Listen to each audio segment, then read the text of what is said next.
China manja ప్రాణాలు తీస్తున్న జంట నగరాల్లో వాటి తయారీ అమ్మకాలు ఆగడం లేదు. నిషేధిత మాంజాను అమ్ముతున్న 12 మందిని పోలీసులు అదుపులోకి తీసుకున్నారు. అంబర్పేట్ కాచిగూడ పోలీస్ స్టేషన్ల పరిధిలో 200 చైనా మాంజా బాబిన్స్ ను స్వాధీనం చేసుకున్నట్టు సికింద్రాబాద్ జోన్ డీసీపీ రక్షిత మూర్తి తెలిపారు. వాటిని ఢిల్లీ నుండి దిగుమతి చేసుకున్నట్టు చెప్పారు ఆయన.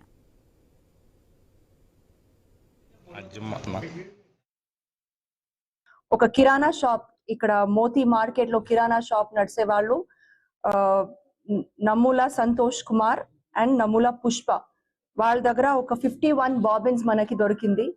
వాళ్ళని మేము అడిగిన వల్ల వాళ్ళు చెప్పారు మనకి వాళ్ళు ధూల్పేట్ నుంచి ఒక లలిత్ సింగ్ నుంచి తీసుకొని వచ్చారని.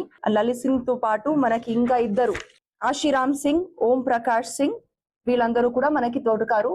వీళ్ళు మనకి ఏం చెప్తున్నారు అంటే మనము ఢిల్లీ నుంచి తీసుకొని వచ్చి పెడుతున్నాము. ఇది ఇప్పుడే కాదు, లాస్ట్ 2 months బ్యాకే తీసుకొని వచ్చి ఈ చైనీస్ మాంజా బాబిన్స్ అమ్ముతున్నారు అని చెప్తున్నారు.